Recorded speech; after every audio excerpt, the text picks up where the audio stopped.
ថ្ងៃនេះយើងសិក្សាពួកពហុពិហិបន្តទៅទៀតហើយនៅត្រង់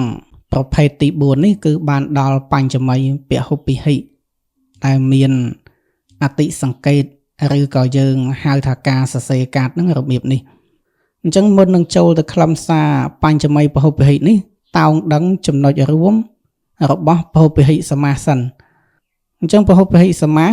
ចំណុចទី1នៅពេលដែលយើងប្រែចេញឬក៏ឃើញលោកអ្នកប្រាជ្ញប្រែចេញមកវាផ្ដើមដោយពាក្យថាមានគឺពាក្យថាមាននឹងសម្រាប់សម្គាល់ទៅលើពួកពហុពិហិនឹងឯងហើយនឹងចំណុចទី2សម្រាប់បទសមាសគឺបទដែលសម្រេចចេញពីរូបវកហៈកើតមកជាសមាសបែបហ្នឹងវាត្រូវមានលឹងវចនវិភ័តដោយអញ្ញបទឬក៏យើងហៅថាបទម្ចាស់របស់អញ្ចឹងណាយើងចង់ហៅថាបទម្ចាស់របស់ក៏បានអញ្ញបទក៏បានឬក៏អគន្តកៈបទហ្នឹងក៏បានដែរណាអញ្ចឹងវាត្រូវមានលឹងវចនវិភ័តស្របគ្នាទៅនឹងលឹងវចនវិភ័តរបស់អញ្ញបទបើទោះបីជានៅក្នុងវកហៈវាលឹងអីក៏ដោយនៅពេលដែលចេញមកគឺត្រូវតែសម្របខ្លួន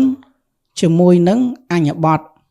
ដែលដឹកនាំជាប្រធាននៃសមាសនឹងចំណុចទី2ហើយចំណុចទី3ចំពោះការតាំងវកហៈវិញគឺយើងចែកអនុបទនឹងជា2អនុបទផ្នែកទី1គឺពុះចេញពីសមាសនឹងឯងណាពុះចេញពីសមាសនេះយកមកតាំងវកហៈហើយត្រូវបំបែកយ៉ាងម៉េចឲ្យស្របលឹងវចនវិភ័តទៅតាមលំអានរបស់វិសេសនបព្វបទឬក៏វិសេសនតរបទហើយអនុបទមួយប្រភេទទៀតហ្នឹងគឺសព្វនាមនេះជាប្រភេទអនុបទសម្រាប់ចម្លងដែលវាប្រដូចជាស្ពានសម្រាប់ឲ្យសម្រេចរូបឬក៏កើតចេញជាសមាសនេះហើយនៅពេលដែលសម្រេចរូបមកបែបហ្នឹងគឺត្រូវតែគោរពតាមលឹងវចនវិភ័តអាខាងក្រៅនេះហើយចំណុចទី4នោះគឺការផ្សេងគ្នាអំពីពួកតាបរិស័កអញ្ចឹងតោងដឹងថាពួកតាបរិស័កវាមានបទគុណនឹងនៅខាងចុងហើយនៅពេលដែលប្រែមានបែកចេញអយតនិបាតណានេះកំណត់យកប្រភេទតាបរិស័កហ្នឹងដែលកើតចេញពីនាមផ្សំជាមួយនឹងគុណយើងអត់និយាយចំពោះនាមនាមផ្សំជាមួយនឹងនាមនាមទេពីព្រោះនាមនាមផ្សំជាមួយនឹងនាមនាមវាអត់មានអញ្ញបទវាអត់ធ្វើឲ្យច្រឡំជាមួយនឹងពួកពហុពិហិទេហើយដោយឡែកចំពោះពួកពហុពិហិវិញភាគច្រើនគឺបទគុណនៅខាងដើមហើយនៅពេលដែលប្រែគឺអត់ចេញអយតនិបាតទេមានតែពាក្យសម្គាល់តែមួយគត់ផ្ដើមចេញពីសមាសហ្នឹងគឺពាក្យថាមានណានេះជាភាពខុសគ្នារវាងពួកតាបរិស័កហើយនិងពួកពហុពិហិអញ្ចឹងចូលមកដល់សមាសពហុពិហិប្រភេទទី4នេះគឺបានដល់បញ្ចមីពហុពិហិយើងមើលនិយមន័យលោកបានបញ្ជាក់ថាកំណត់យកបទជាបញ្ចមីវិភ័តក្នុងវកហៈអញ្ចឹងបទជាបញ្ចមីវិភ័តក្នុងវកហៈហ្នឹងគឺបានដល់យៈស័ព្ទត្រូវតែបំបែកយ៉ាងណាឲ្យមានរូបជាបញ្ចមីវិភ័តហើយអាបញ្ចមីវិភ័តនឹងឯងវាជាគ្រឿងចម្លងឬក៏ថាជាស្ពានចម្លងមកឲ្យកើតចេញជាប្រធាននៃសមាសនៅត្រង់ចំណុចនេះគឺបានដល់អញ្ញបទឬក៏បើយើងចង់ហៅមួយប្រភេទទៀតគេហៅឬក៏បើយើងចង់ហៅមួយប្រភេទទៀតគេហៅថាអគន្តកៈបទអញ្ចឹងនៅពេលណាដែលបទប្រធាននៃសមាសវាកើតចេញអំពីបញ្ចមីវិភ័តនៅក្នុងវកហៈបែបហ្នឹងលោកហៅថាបញ្ចមីពហុពិហិឬក៏ហៅមួយបែបទៀតថាបញ្ចមីតលយាធិករណៈពហុពិហិអញ្ចឹងដល់ពេលដែលយើងសង្កេតទៅលើពហុពិហិណាមួយចង់បានឲ្យវាទៅជាបញ្ចមីពហុពិហិបែបនេះវិធីសង្កេតទៅលើខ្លឹមសារនោះតោងកំណត់ដឹងថាប្រសិនបើវាបញ្ជាក់ខ្លឹមសារដែលជាការប្រាប់ពីអ្វីដែលបាត់បង់ពីអ្វីដែលប្រាសចាកពីអ្វីដែលឃ្លាតចេញឬក៏ពីអ្វីដែលវាចាកចេញទៅអញ្ចឹងនេះជាខ្លឹមសារដែលចង្អុលតម្រុយទៅលើបញ្ចមីពហុពិហិដូច្នេះប្រសិនបើយើងសង្កេតចាប់ខ្លឹមសារនឹងបានថាវាមានទំនងបែបនេះហើយគប្បីកំណត់ចំណាំថានោះជាព ប្រភេទបញ្ចមីពហុពហិដូច្នេះក្នុងវគ្គហៈគឺត្រូវតែបំបែកយៈស័ព្ទឬក៏ពួកសព្វនាមណាមួយនោះជាបញ្ចមីវិភ័តឲ្យគេអញ្ចឹងដោយប្រភេទមុនដែរគឺសមាសនេះដើរតួជាគុណនាមដោយសារតែវាមានអញ្ញបទឬក៏អកន្តកបទនឹងជាប្រធានឬក៏ជាអ្នកដឹកនាំអញ្ចឹងខាងក្រោមនេះគឺជាឧទាហរណ៍ដែលមានវគ្គហៈថានិកតាចនីយៈស្មាសោសម្រាប់ជាសមាសនិកតចណោគៀមោឈ្មោះវាគឺបញ្ចមីពហុពហិអញ្ចឹងយើងប្រែថាគៀមោរិស្រុកនិកតចណោមានជនចេញហើយអញ្ចឹងនៅពេលដែលយើងសង្កេតឬក៏ស្ដាប់ខ្លឹមសារហ្នឹងទៅទី1គឺវាផ្ដើមដោយពាក្យថាមាននឹងជាប្រភេទពហុពហិហើយមួយទៀតនោះខ្លឹមសារវាចង្អុលអំពីអ្វីដែលវាជារឿងចេញទៅវាជារឿងដែលបងទៅឬក៏ឃ្លាតទៅដូច្នេះវាបញ្ជាក់ទៅលើខ្លឹមសារបញ្ចមីវិភ័តនឹងឯងដូច្នេះអ្វីដែលលោកអ្នកប្រាជ្ញផ្ដល់ឈ្មោះសមាសនឹងថាជាបញ្ចមីពហុពហិបែបនេះវាជាភាពត្រឹមត្រូវទៅតាមខ្លឹមសាររបស់បញ្ចមីវិភ័តដែលមានអាចជាអបាទានវចនៈហ្នឹង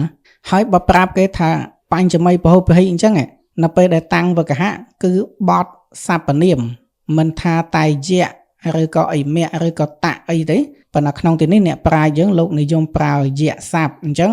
យៈហ្នឹងត្រូវបំបែកយ៉ាងណាឲ្យមានរូបជាបញ្ចមីវិភ័តឲ្យគេផងហើយដោយឡែកចំពោះអនុបទដែលយើងពុះចេញពីសមាស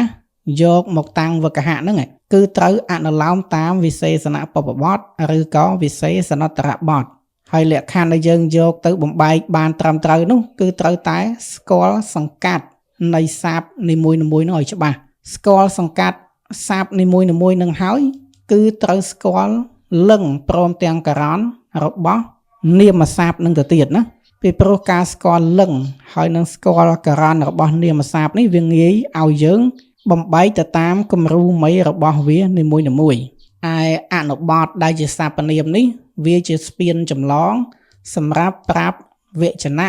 ហើយនឹងវិភ័តធ្វើយ៉ាងណាឲ្យសមាសនឹងសម្រេចចេញមកវាស្របគ្នាជាមួយនឹងអញ្ញបទដែលជាប្រធានហ្នឹងអញ្ចឹងយើងមើលវគ្គហានុឡោមនិកតាចនីយៈស្មាគៀមះស្មាសោគៀមោនិកតចណោនិកតចណោគៀមោអញ្ចឹងយើងប្រែថាចនីរិជនទាំងឡាយនិកតាចេញហើយយៈស្មាគៀមះស្មាអំពីស្រុកណាសោគៀមោរីស្រុកនោះនិកតចណោឈ្មោះនិកតចណោគៀមោរីស្រុកនិកតចណោមានជនចេញហើយអញ្ចឹងគ្រាន់តែយើងស្ដាប់ខ្លឹមសារសមាសនេះទៅដឹងថាវានិយាយអំពីអ្វីដែលត្រូវឃ្លាតបង់ទៅត្រូវចាកចេញទៅដែលវាខុសអំពីចតុថៃពហុពហិចតុថៃពហុពហិគឺមានអាចជាសម្បទានវចនៈអញ្ចឹងវាប្រាប់អំពីអ្វីដែលទទួលបានដែលគេផ្ដល់ឲ្យហើយអានេះជាអបាទានវចនៈនិយាយអំពីអ្វីដែលឃ្លាតបង់ទៅឬក៏ដែលប្រាសចាកទៅអញ្ចឹងខាងក្រោមនេះគឺជាការកំណត់ចំណាំបន្ថែមអញ្ចឹងបទថាយៈស្មាហ្នឹងវាជាបទបញ្ចមីវិភ័តហើយគៀមោដែលស្ទុះចេញមកជាអញ្ញបទកើតជាប្រធានសមាសហ្នឹងគឺចេញពីយៈស្មានឹងឯងចេញពីបញ្ចមីវិភ័តមកកើតជាប្រធានអញ្ចឹងយៈស្មាហ្នឹងវាហុចតម្រុយដល់អញ្ញបទហ្នឹងคล้ายមកជាប្រធានសមាសហើយបញ្ចមីពហុពហិនេះគឺអញ្ញបទហ្នឹងមានន័យថាអាបទដែលកើតជាប្រធាននៃសមាសហ្នឹងវាប្រាប់អាចជាអបាទានវចនៈគឺប្រាប់ពីអ្វីមួយដែលបានឃ្លាតចាកចេញទៅអញ្ចឹងកាលណានិយាយអំពីអ្វីដែលឃ្លាតចាកចេញពីខ្លួនបងចេញពីខ្លួនឬក៏វិនិច្ឆ័យចេញទៅអានឹងជាប្រភេទបញ្ចមីពហុពហិហើយណាហើយនេះជាឈ្មោះដែលយើងចង់ហៅបន្ថែមទៀតថាដែលហៅថាបញ្ចមីហ្នឹងពីព្រោះអញ្ញបទវាកើតចេញពីបញ្ចមីវិភ័តហើយដែលហៅថាតលយាធិករណពហុពហិនោះពីព្រោះតែអនុបទក្នុងវគ្គហៈហ្នឹងមានលឹងវចនៈវិភ័តស្មើគ្នាអញ្ចឹងលឹងវចនៈវិភ័តនៃអនុបទរបស់សមាសដែលយើងពុះសមាសនឹងចេញមកយកមកតាំងវគ្គហៈគឺវាមានលឹងវចនៈវិភ័តស្មើគ្នាមានន័យថាតម្រូវតែពីរនឹងធ្វើយ៉ាងណាឲ្យវាស្មើគ្នាទៅតាម គំរូឬក៏លំអាននៃវិសេសនៈបព្វបទឬក៏វិសេសនតរបទវាអាស្រ័យថាតើគុណនាមនឹងនៅខាងដើមឬក៏នៅខាងចុងចំពោះបែបតាំងវកហៈតាមលឹងទាំង3វិញណាអញ្ចឹងនៅពេលដែលយើងឃើញសមាសមួយយើងស្គាល់វាថាជាបញ្ចមីពហុពីហិហើយណាអញ្ចឹងអ្វីដែលសំខាន់ត្រូវកលេចមើលអញ្ញបទហ្នឹងតើអញ្ញបទហ្នឹងជាលឹងអីណាប្រសិនបើវាប៉ងលឹងបើដឹងថាអញ្ញបទនេះជាប៉ងលឹងហើយគឺយកយះស្មាសោនេះទៅដាក់ទៅណាហើយប្រសិនបើអញ្ញបទវាជាអត្ថិលឹងអញ្ចឹងយើងគ្រាន់តែយកយាយសានេះទៅដាក់ទៅហើយប្រសិនបើអញ្ញបទហ្នឹងវាជាអ្នកប៉ុងសកលឹងយើងគ្រាន់តែយកយះស្មាតាំងនេះមកដាក់ជំនួសក្នុងវកហៈហ្នឹងទៅរីឯអនុបទដែលយើងពុះចេញពីសមាសនេះគឺនៅថេដដែលណាវាអត់មានប្រែប្រួលទេទោះជាវានៅក្នុងលឹងអីក៏បានដែរឲ្យតែនៅក្នុងវកហៈណាកុំឲ្យតែសម្រេចរូបចេញមកតែកាលណាសម្រេចរូបចេញមកលឹងវាត្រូវអនុលោមតាមអញ្ញបទដែលជាប្រធាននេះតែបើវានៅក្នុងវកហៈគឺវាមានលឹងឯករាជ្យជាម្ចាស់ការរបស់វាហើយចំណុចចុងក្រោយគឺជាឧទាហរណ៍បន្ថែមឧទាហរណ៍ទី1គឺបតិតៈបហឡោអញ្ញបទរុក្ខោយើងប្រែថារុក្ខោរីដើមឈើបតិតៈបហឡោមានផ្លែធ្លាក់ហើយអញ្ចឹងគ្រាន់តែស្ដាប់ខ្លឹមសារទៅវាដឹងថាផ្លែឈើនឹងវាប្រាសចេញឬក៏វាឃ្លាតចេញអំពីដើមឈើដូច្នេះជាខ្លឹមសាររបស់បញ្ចមីវិភ័តជាអបាទានវចនៈប្រាប់ពីអ្វីដែលឃ្លាតចាកចេញទៅ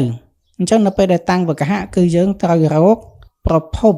នៃសង្កាត់របស់សមាសនីមួយៗនឹងឲ្យឃើញណាអញ្ចឹងសម្រាប់បតិតៈបហឡោនេះគឺត្រឹមបតិតៈនេះមួយដែលជាគុណនាមហើយបហឡោឬក៏បហលៈនេះមួយសង្កាត់ទៀតដែលជានាមនាម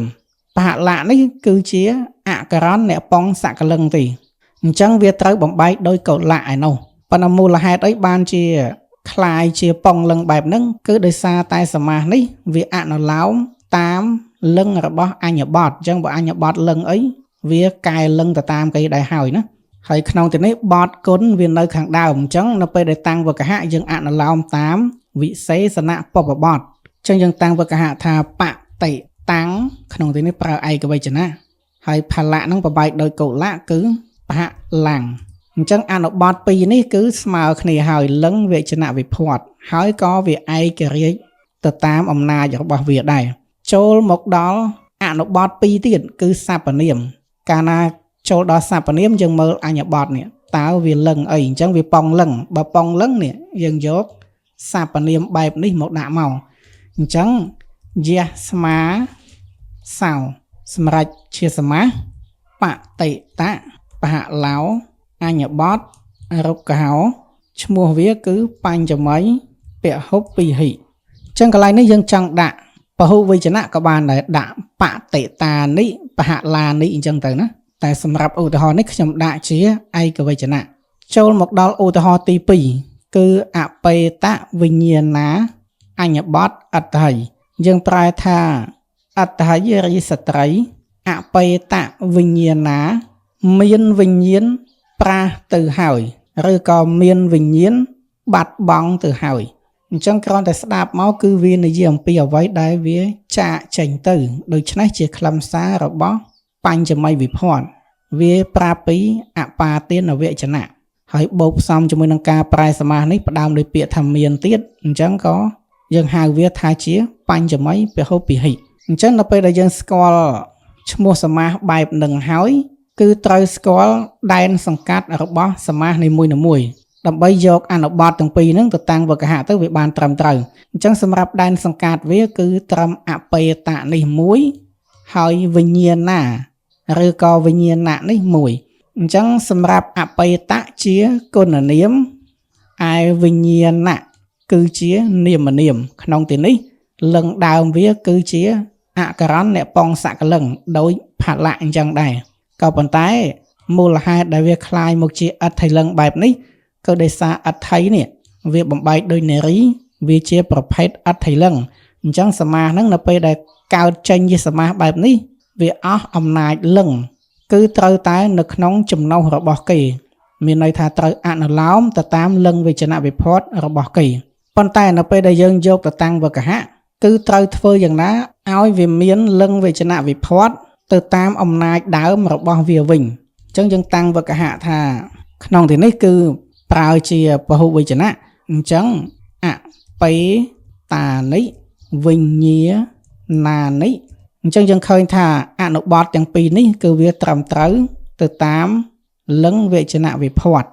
នៃលំអានវិសេសនបព្វបទឥឡូវចូលមកដល់អនុបត្តិ2ទៀតគឺពួកសព្វនាមវិញម្ដងអញ្ចឹងចូលមកដល់សព្វនាមគឺយើងក៏លេខមើលអញ្ញបត្តិនេះតើអញ្ញបត្តិនេះវាលឹងអីអញ្ចឹងសម្រាប់អញ្ញបត្តិនេះគឺវាអត្តហិលឹងដូច្នេះហើយគឺយើងយកសព្វនាមដែលបំបីស្រេចនេះមកដាក់តែម្ដងទៅគឺយាយសាយាយសាសម្រាប់ជាសមាសអបេតវិញ្ញាណាអញ្ញបត្តិអត្តហិហើយឈ្មោះសមាសគឺបញ្ញមីពហុពិហិសម្រាប់ឧទាហរណ៍ចុងក្រោយគឺអបកតសិរិអញ្ញបត្តិកុលាំងយើងប្រែថាកុលាំងរីត្រកូលអបកតសិរិមានបុណ្យឬក៏យើងហៅថាសិរីហ្នឹងបាត់បង់ទៅហើយអញ្ចឹងក្នុងទីនេះគឺវានិយាយអំពីអ្វីដែលវិនិច្ឆ័យដែលសូន្យដែលឃ្លាតចេញអំពីតកូលនឹងទៅដូច្នេះវាជាបញ្ចមីពហុពហិនឹងឯងនៅពេលណាដែលយើងដឹងថាវាជាបញ្ចមីពហុពហិបែបនេះហើយតោងកំណត់សម្គាល់ថារាល់អញ្ញបត្តិនេះគឺវាកើតចេញអំពីបញ្ចមីវិផតនៅក្នុងនឹងហើយដោយឡែកសម្រាប់ការតាំងវកហៈគឺត្រូវស្គាល់សង្កាត់នៃសមាសនឹងឲ្យច្បាស់ដោយក្នុងទីនេះអបកតៈនេះមួយផ្នែកហើយសិរិឬក៏សាបដើមនឹងគឺសិរីនឹងមួយផ្នែកអបកតៈគឺជាគុណនាម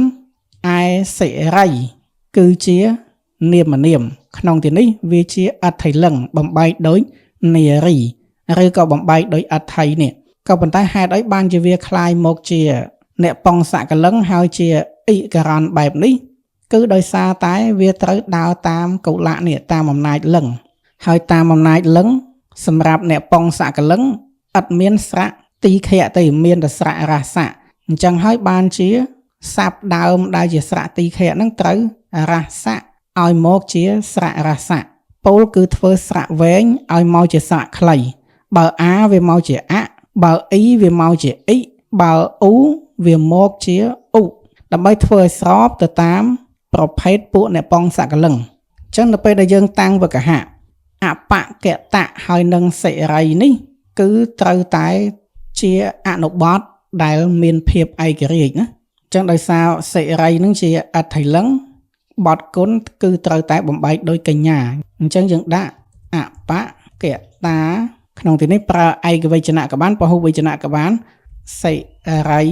អញ្ចឹងអនុបត្តិទាំងពីរនេះយើងឃើញថាស្របលឹងវេជ្ជនវិផតគ្នាហើយទៅតាមទម្រង់វិសេសនបព្វបទចូលមកដល់យតៈវិញម្ដងអញ្ចឹងចូលមកដល់យតៈគឺកុំភ្លេចមើលអញ្ញបត្តិនេះឲ្យដឹងថាតើអញ្ញបត្តិហ្នឹងវាលឹងអីអញ្ចឹងក្នុងទីនេះ